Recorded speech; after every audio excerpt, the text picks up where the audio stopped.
नमस्कार दोस्तों। तो कैसे हैं आप सब लोग। आज इस वीडियो में अपन बात करेंगे बीए सेकेंड ईयर इतिहास का जो पेपर फर्स्ट है, मध्यकालीन भारत का इतिहास, इसके बारे में अपन बात करने वाले हैं। और ये क्लास स्पेशली हिंदी मीडियम वाले बच्चों के लिए हैं। इंग्लिश मीडियम वाले बच्चों के लिए भी मैं क्लास अपलोड कर रही हूँ रेगुलर, ठीक है। और इसमें अपन सॉल्व करेंगे प्रीवियस ईयर क्वेश्चन पेपर जो आपके एग्जाम में आपको देखने के मिलेंगे। ये बहुत ही इंपॉर्टेंट क्वेश्चन हैं जो एक दो बार तीन चार बार ऐसे हर पेपर में रिपीट हुए हैं। वही क्वेश्चंस अपन इस वीडियो में देखेंगे, ठीक है। तो बिना देरी के वीडियो को स्टार्ट करते हैं। और अगर आपने अभी तक चैनल सब्सक्राइब नहीं किया है तो चैनल सब्सक्राइब कर देना, क्योंकि ऐसे ही मैं बहुत सारी वीडियोस आपके लिए रोजाना लेकर आती रहूँगी, ठीक है। इसमें अपन सबसे पहले करेंगे जो 4 मार्क्स के क्वेश्चन। एक मिनट, जो 4 मार्क्स के क्वेश्चन हैं जो आपको क्वेश्चन नंबर सेकंड में आपको देखने को मिलेंगे, अपन उनकी बात करेंगे इस वीडियो में, ठीक है। 4 मार्क्स के क्वेश्चन, ये बहुत ही इंपॉर्टेंट वीडियो है और इसमें से आपको कई क्वेश्चन है जो आपको एग्जाम में देखने को मिलेंगे, ठीक है। तो अपन सबसे पहले करेंगे तो जो 2018 में जो क्वेश्चंस पूछे गए हैं उनके बारे में चर्चा करेंगे, ठीक है। तो मैं आपको बता दूं कि आपको एग्जाम में 10 क्वेश्चंस देखने को मिलेंगे सेकंड क्वेश्चन में, ठीक है।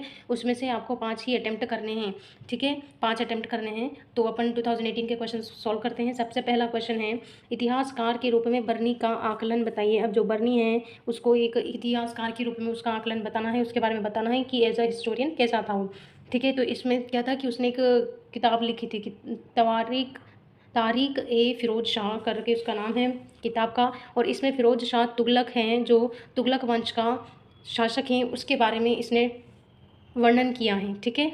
और उससे अपन को दिल्ली सल्तनत के बारे में भी पता चलता है उस बुक से, ठीक है। क्वेश्चन नंबर सेकंड है, बलबन ए राजत्व सिद्धांत की व्याख्या कीजिए। अब जो बलबन के राजत्व सिद्धांत है उसकी अपन को व्याख्या करनी है। विजयनगर राज्य के कृष्णदेव राय पर संक्षिप्त टिप्पणी लिखिए। अब जो विजयनगर राज्य के जो शासक हैं कृष्णदेव राय, उन पर अपन को लिखना है कि वो कैसे रूलर थे, उनके टाइम पे क्या हुआ था क्या नहीं हुआ था, वो सारी डिटेल, ठीक है।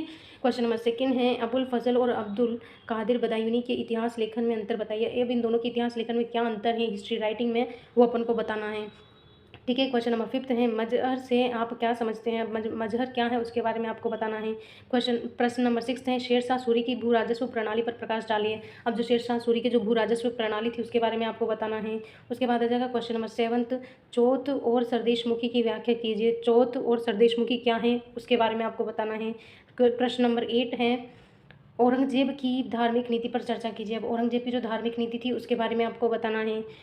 क्वेश्चन नंबर 9 है, दिल्ली सल्तनत में राज्य की प्रकृति की जांच कीजिए। अब दिल्ली सल्तनत में राज्य की प्रकृति कैसी थी उसके बारे में आपको बताना है, ठीक है। उसके बाद है क्वेश्चन नंबर 10, सूफी कौन थे।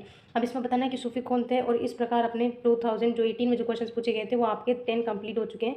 इनका रिविजन अच्छे से करके जाना एग्जाम में, ठीक है। उसके बाद अपन है देखेंगे 2017 के क्वेश्चन। तो 2017 में जो क्वेश्चन पूछे गए उनका पहला प्रश्न है, अलाउद्दीन खिलजी के महत्वपूर्ण भूमि राजस्व सुधारों का वर्णन कीजिए। अब अलाउद्दीन खिलजी के महत्वपूर्ण भूमि राजस्व सुधारों का इसमें क्या करना है, वर्णन करना है। प्रश्न नंबर दूसरा है, महमूद बिन तुगलक की टोकन मुद्रा योजना पर चर्चा करें। अब जो महमूद बिन तुगलक था उसकी जो टोकन मुद्रा योजना थी उसके बारे में आपको बताना है। आप तुर्कान चैलगानी के बारे में क्या जानते हैं। अब तुर्कान चैलगानी क्या है आप मुझे कमेंट करके बताना, क्योंकि ये क्वेश्चन बहुत बार आ चुका है। मैं इसे 3 से 4 बार रिपीट कर चुकी हूँ और ये 3 से 4 बार ही एग्जाम में रिपीट हो चुका है, ठीक है। तो आप ये सब मुझे कमेंट करके बताना। क्वेश्चन नंबर 4 है, अबुल फजल पर एक संक्षिप्त टिप्पणी लिखी है। अब अबुल फजल पर एक संक्षिप्त टिप्पणी लिखी है। तो ये एक मुगल डायनेस्टी के टाइम पे हुआ करता था, जो जहांगीर हैं जहांगीर के टाइम पे ही उनकी कोर्ट में हुआ करता था, और एक पेंटर है अबुल फजल, ठीक है। क्वेश्चन नंबर 5 है, शेरशाह सूरी के मुद्रा सुधारों पर चर्चा करें। अब जो शेरशाह सूरी उन्होंने मुद्रा में क्या सुधार किया उसके बारे में आपको बताना है। क्वेश्चन नंबर 6 है, नूरजहाँ जनता से आप क्या समझते हैं। अब नूरजहाँ जनता क्या है ये भी मैं रिपीट कर चुकी हूँ एक दो बार, तो आप ये भी मुझे कमेंट करके बताना। उसके बाद क्वेश्चन नंबर 7 है, खानवा के युद्ध में बाबर की सफलता के मुख्य कारण क्या थे।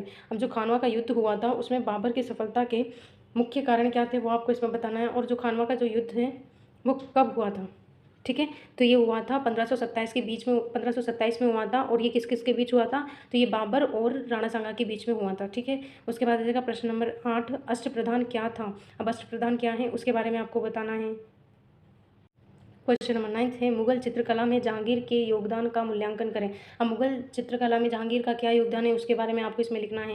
प्रश्न नंबर 10 है, मुगल प्रांतीय प्रशासन पर एक संक्षिप्त टिप्पणी लिखिए। मुगल प्रांतीय प्रशासन पर आपको बताना है, ठीक है। क्वेश्चन फिर इसके बाद अपन करेंगे 2016 में जो क्वेश्चन पूछे गए हैं, ठीक है। तो पहला प्रश्न है, सुल्तान शमसुद्दीन अल्तुतमिश, जिसे अल्तुतमिश के नाम से भी जाना जाते हैं, का चरित्र चित्रण करें। अब इसमें आपको जो इल्तुतमिश है उनके बारे में बताना है कि वो कैसे सुल्तान थे, वो सब चीज़ें, ठीक है। और उन्होंने वो कैसे राजगद्दी पे बैठे, फिर उन्होंने कौन सी मुश्किलों का सामना किया, वो सब कुछ आपको इसमें लिखना है। ठीक है। उसके बाद आ जाएगा शॉर्ट नोट लिखना है, ज़्यादा बड़ा नहीं लिखना है कि 1-2 पेज में खत्म हो जाए। उसके बाद दूसरा क्वेश्चन है अमीर खुसरो कौन थे, उसके बारे में आपको बताना है। प्रश्न नंबर 3 है पानीपत के प्रथम युद्ध का महत्व लिखिए। अब जो पानीपत के जो प्रथम युद्ध हुआ था उसके बारे में बताना है।